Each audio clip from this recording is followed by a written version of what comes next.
the bell icon on YouTube and don't miss another update.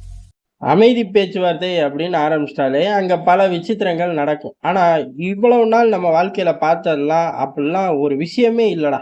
இப்ப நடக்குது பார், இதுதான் சிறப்பான சம்பவம் அப்படின்னு சொல்ற மாதிரி ரஷ்யா உக்ரைன் யுத்தத்தோட அமைதி பேச்சுவார்த்தை தான். ஏன் அப்படின்னா அமைதி பேச்சுவார்த்தையில ஒரு சில தடவைகளை தவிர மற்ற எல்லா தடவையும் ஏதாச்சும் ஒரு பார்ட்டியை விட்டுட்டு போயிடுவாங்க. ஒன்று உக்ரைனை விட்டுட்டு போயிருப்பாங்க, இல்லை ரஷ்யாவை விட்டுட்டு போயிருப்பாங்க. ஒரு சில நேரங்களில் தான் ரெண்டு டீமுமே உட்காந்து அமைதி பேச்சுவார்த்தை நடத்தும். ஆனால் எல்லா பேச்சுவார்த்தையும் அமைதி பேச்சுவார்த்தையும்பாங்க. சரி, சுவிட்சர்லாந்து இதுலேருந்து விதிவிலக்கா வருமா, இதுக்கு உச்சம் பெறுமா அப்படிங்கிறதா.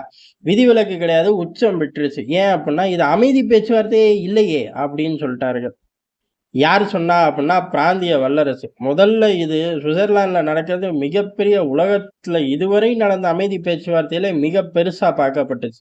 ஏன் அப்படின்னா ஜெலன்ஸ்கி கூப்பிட்டு இருந்தது 100க்கும் மேற்பட்ட நாடுகள், ஆனால் வந்திருந்தது பாதிக்கும் கீழே தான். அப்படி பாதிக்கும் கீழே வரும்போதும் பல நாடுகள் வெளியுறவுத்துறை அமைச்சர் அனுப்புனாங்க, வெளியுறவுத்துறை டிபார்ட்மெண்ட்ல உள்ள மூத்த அதிகாரிகளை அனுப்பிச்சிட்டு விலகிக்கிட்டாங்க.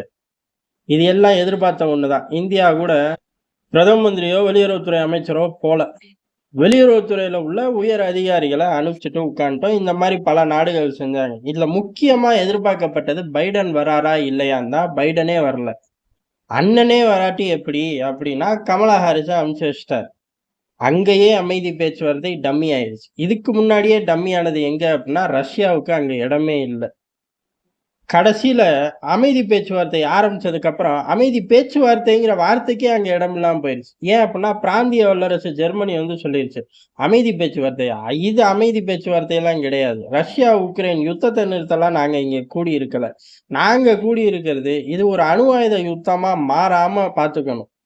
அதுக்கப்புறம் உக்ரைனுக்குள்ள அங்க உள்ள மக்கள் போர்னால இன்னும் அங்க வாழ்ந்துட்டு தானே இருக்கார்கள். அந்த மக்களுக்கான அடிப்படை வசதிகள், அடிப்படை உதவிகள், அதை எப்படி சேஃபா கொண்டு போய் சேர்க்கணும் அப்படிங்கிறது தான்.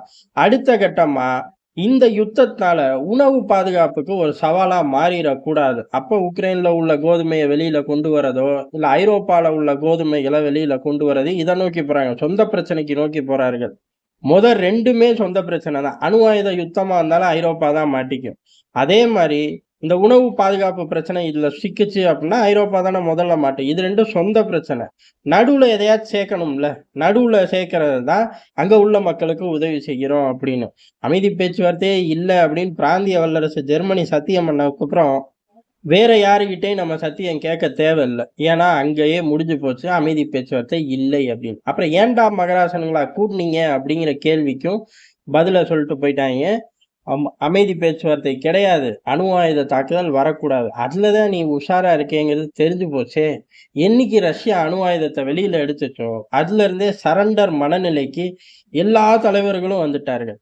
அடுத்த கட்டமா உக்ரைனை சுத்தி நடக்கக்கூடிய நிகழ்வுகள், அதாவது அந்த கோதுமை பிரச்சனை, போலந்துக்கும் உக்ரைனுக்கும் உள்ள இந்த விஷயங்களை பேசுறார்கள். அதுக்கு அடுத்து உதவிகள் தரது, இதை ஜாயின் பண்ணிக்குவாங்க. ஐரோப்பா ஒரு விஷயத்துல தலையிடுது, அமெரிக்கா தலையிடுது அப்படின்னா அங்க இங்க கடைசியில கருவேப்பிலை கொத்தமல்லி மாதிரி அந்த மக்களுக்கு உதவி செய்யணும் தெரியும்ல அப்படின்னு சொல்லி அதை சேர்த்துக்குவாங்க. என்ன 3 வருஷம் கழிச்சு இப்பதான் சுவிட்சர்லாந்துல உட்கார்ந்து அந்த மக்களுக்கு உதவி செய்யறதை பத்தியே பேச ஆரம்பிக்கிறீங்களா, விடிஞ்சிடும். இப்படிதான் மிகப்பெரிய கேலி கூத்தா சுவிட்சர்லாந்துல உள்ள அமைதி பேச்சுவார்த்தை நடந்திருக்கு. இது மட்டும் கிடையாது. சரி, இந்த பக்கம் தான் இவ்வளவு கூத்து நடக்குது அப்படின்னா இந்த பேச்சுவார்த்தையை ஆரம்பிக்கிறதுக்கு முன்னாடியே எங்களை விட்டுட்டு ஆரம்பிக்கிறீங்க, இது பேச்சுவார்த்தையே கிடையாது, இருந்தாலும் பொழைச்சுப்போ, ரஷ்யா என்னைக்குமே அமைதியைத்தான் விரும்பும் அப்படின்னு சொல்லி ரஷ்யா தன் பங்குக்கு ஒரு ஸ்டேட்மெண்ட்டை ரிலீஸ் பண்ணிட்டாங்க.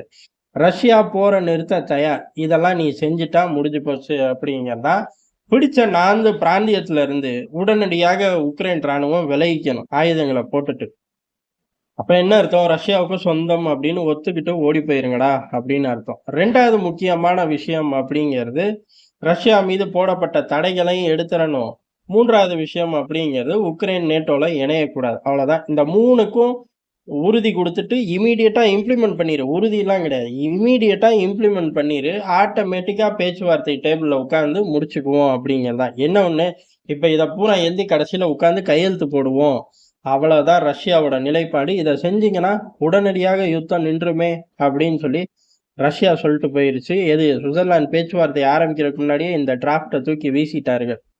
இது வழக்கமா ரஷ்யா வீசுறது தான். இருந்தாலும் இந்த காலகட்டம் அப்படிங்கிறது முக்கியம். ஏன் அப்படின்னா, இவ்வளவு நாள் ரஷ்யா இதே பேப்பரை வீசும்போது, ரஷ்யாவுக்கு பெரிய அளவு மைலேஜ் இருந்துச்சு. ஆனா, இதுக்கு மேல ரஷ்யாவை தடுக்க முடியாதுங்கிற நிலைமை இல்லாம இருந்துச்சு. தடுக்கலாம், போராடி பார்க்கலாம், அப்படின்னு சவால் விடலாம், இப்படி நெனப்பு இருந்துச்சு. களமும் அதுக்கு சாதகமா கொஞ்சம் கொஞ்சம் காத்து வீசுச்சு. ஆனா, இப்ப எப்படி இருக்கு? அந்த நெனப்பே நினைக்க முடியாது. ஏன் அப்படின்னா, உக்ரைன் ராணுவம் சொல்லணும், முடியும்டா அப்படின்னு. உக்ரைன் ராணுவம் முடியாதுடான்னு சொல்லியே 3 மாசம் ஆச்சு. நாட்ட காப்பாத்த நான் வரேன் அப்படின்னு சொல்லி அந்த நாட்டு மக்கள் சொல்லணும். அந்த நாட்டு மக்கள் முடியாதுடான்னு சொல்லியே 6 மாசம் ஆச்சு. இப்படி பாதி வருஷம் ஓடிப்போன நிலைமையில, ரஷ்யா முழு பலத்தோட இருக்கு. முழு மைலேஜோட இருக்கும்போது இந்த டிராஃப்ட்டை தூக்கி வீசுறார்கள். அதனால இதுக்கு முன்னாடி போட்ட பேப்பருக்கும், இப்ப டேபிள்ல வைக்கிற பேப்பருக்கும் வித்தியாசம் உண்டு அப்படிங்கிறது ரஷ்யாவுக்கும் நல்லா தெரியும். உலக நாடுகளுக்கும் நல்லா தெரியும். ஆனா, பிராந்திய வல்லரசு ஏத்துக்குச்சு ஜெர்மனி. அதனால தான் பெரிய அளவு டக்குன்னு போட்டு விலகிட்டார்கள். அன்னை அமெரிக்கா வரல. ஆனா, அன்னை அமெரிக்கா இத கொளுத்தி விடுற வேலையையும் பார்க்க மறக்கல. காரணம், அமெரிக்காவோட டிஃபென்ஸ் செக்ரட்டரி லோய்ட் ஆஸ்டினை பொறுத்த வரையும், இப்படி ரஷ்யா பேப்பரை தூக்கி போடுற இடத்துல ரஷ்யா இல்லையே, இது உங்களுக்கு தெரியாதா அப்படின்னு சொல்லி ஒன் லைன்ல அமெரிக்கால உட்கார்ந்து ஸ்டேட்மெண்ட்டை சொல்லிட்டு போயிட்டாரு. ஆனா, போடக்கூடிய நிலைமை மட்டும் கிடையாது. கொடியவே பறக்க விட்டுருச்சு ரஷ்யாங்கிறது தான் யதார்த்தமான உண்மை.